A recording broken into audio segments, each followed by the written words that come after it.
तुम चिंता मत करो। चंद्रदेव को बुलाया, उनसे निवेदन करा, ये आप क्या कर रहे हो? चंद्रदेव,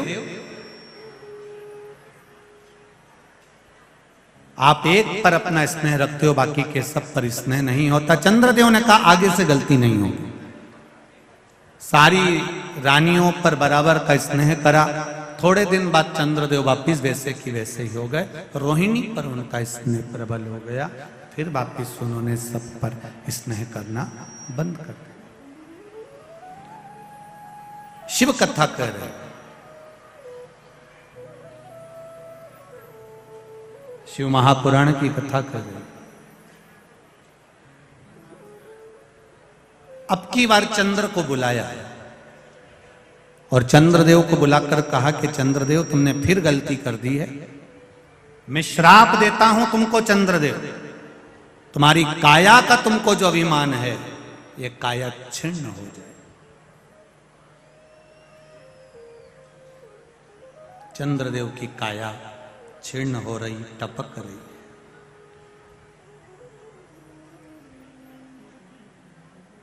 जब रोग से ग्रसित हो जाता है मनुष्य, किसी का एक्सीडेंट हो गया, कोई रोग आ गया, कोई बीमारी आ गई, तब उसको याद आता है कि मुझे शिव की शरण जाना। और शिव महापुराण की कथा कहती है जब हम गंभीर बीमारी से ग्रसित होंगे तब भगवान के पास जाएं। उससे अच्छा है शरीर में अगर थोड़ा भी रोग आया है तो हम उससे पहले ही क्यों ना भगवान की भक्ति में डूब जाएं, भगवान की शरण में चलें। बहुत पत्र हैं, इन पत्रों में लिखा है, बहुत सी पत्रों में किसी का एक कैंसर वाला पत्र आया है कि कैंसर जैसी बीमारी हो गई थी, पर बाबा ने कृपा कर कर हमारे कैंसर को ठीक कर दिया। यहां तक पत्र हैं, पत्र बहुत हैं। चंद्रदेव रो रहे हैं, शरीर में कष्ट हो गया।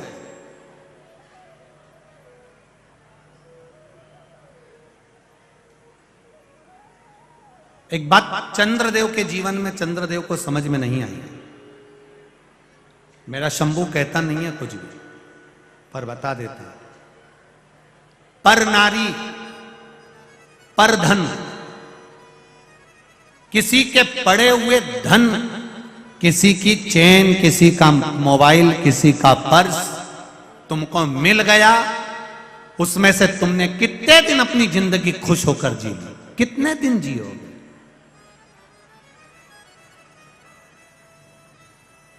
फिर वापिस वही रोना जिंदगी का, और उससे अधिक रोना जीवन का है, और ज्यादा रोना है। पर धन, पर नारी पर जब गलत दृष्टि दी जाती है तो यह निश्चित है कि व्यक्ति को रोना तो पड़ता।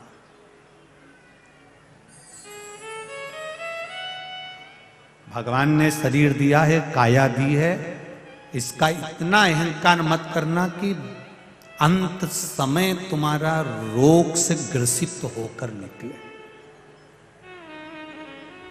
इतना अहंकार में मत डूबना कि जिंदगी में रोना पड़े। हर पल हर घड़ी उसको धन्यवाद देते रहना कि ये तेरी कृपा से मिला है।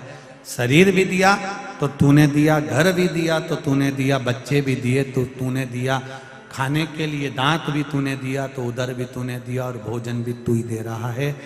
मैं जानती हूं मैं इस लायक नहीं हूं, मेरे जीवन में मैंने पूर्व में क्या करा होगा मुझे मालूम नहीं, पर आज जो निभा रहा है वो तू ही निभा रहा है।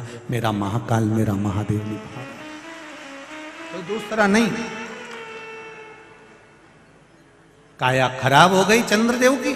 इतना अभिमान था चंद्रदेव को, मेरा तेज, मेरा तेज, मेरा तेज। यहां तक चंद्रदेव ने कह दिया था कि सूरज, सूर्य तू चमकता है तो मेरे तेज से चमकता है।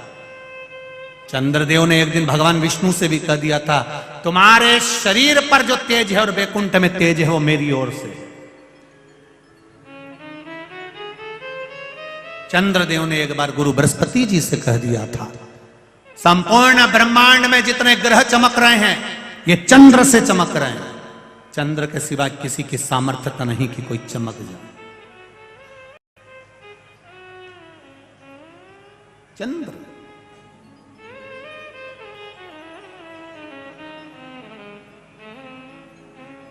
सारा अहंकार, काया का जो अभिमान था वो ले गया, पड़ा है, कोई मतलब का।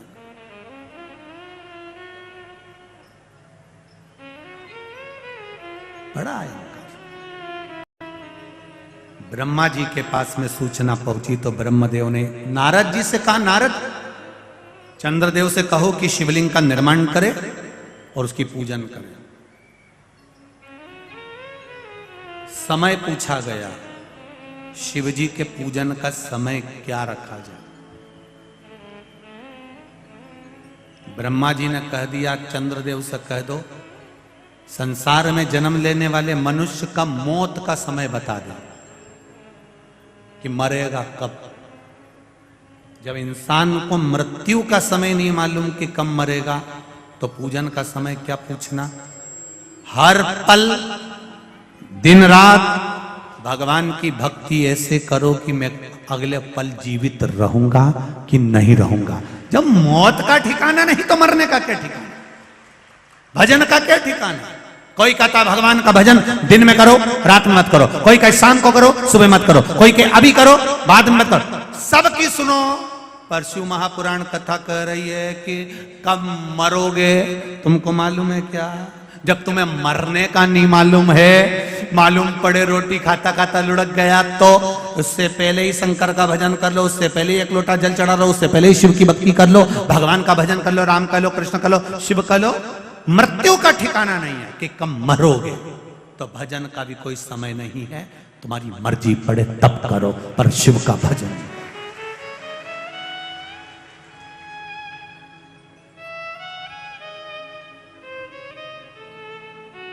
तुम्हारा मन पड़े तब भगवान का भजन करो। कब कब कई माताएं कहती है हम रजस्वला धर्म से हो गए तो क्या महाराज जी भगवान का नाम नहीं लेना चाहिए।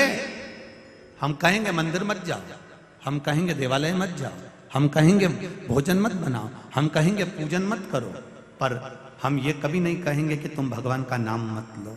हर घड़ी, हर पल, हर क्षण, हर समय तुम्हारा जब मन पड़े तब भगवान का नाम लो। भगवान के नाम लेने के लिए कभी भगवान ने मना नहीं करा कि मेरा नाम मत लो। जैसे उदर भरने के लिए भोजन जरूरी है, आत्मा की तृप्ति के लिए भजन जरूरी। क्या घर में सूतक लग गई, सावड़ लग गई, घर में बच्चा हो गया या कोई मर गया तो क्या हम भगवान का नाम नहीं ले? कौन मना करता है कि भगवान का नाम ना लो। पूजन मत करो, मंदिर मत जाओ, आरती पूजन का स्मरण मत करो, पर नाम तो लो। नाम लेने में कोई मना नहीं। जपते रहो भगवान का नाम हर पल हर घड़ी। चंद्रदेव ने पूछा शिव जी की आराधना कब? तेरा मन पड़े जब कर, 24 घंटा शिव की स्तुति कर। चंद्रदेव ने शिवलिंग बनाया, पूजन करी, रोज पूजन करते, रोज अर्चना करते, रोज विनती करते। शिव जी प्रकट हो गए, एक कुंड चंद्र कुंड प्रकट हो गया। उस कुंड से शंकर भगवान प्रकट हो गए। प्रकट होकर कहा ले इस कुंड में स्नान कर, तेरा चर्म रोग समाप्त हो जाएगा। चंद्र कुंड में चंद्र ने स्नान करा, रोग समाप्त हो गया। रोग गया, रोग समाप्त हुआ, चंद्रदेव ठीक हुए, भगवान सोमेश्वर महादेव के रूप में विराजमान हो गए। बोल सोमनाथ भगवान की। 12 ज्योतिर्लिंग में प्रथम ज्योतिर्लिंग सोमनाथ, जहां पर चंद्र कुंड है। जिस सोमनाथ जी के पास में भगवान शंकर के उस धाम के पास में भगवान कृष्ण भी आकर अपने प्राणों को त्यागना चाहते हैं, क्योंकि वहां से मैं मुक्त हो जाऊंगा, संसार के सारे बंधन छूट जाएंगे। ऐसे सोमेश्वर महादेव का स्मरण किया गया। भगवान अर्धनारीश्वर भगवान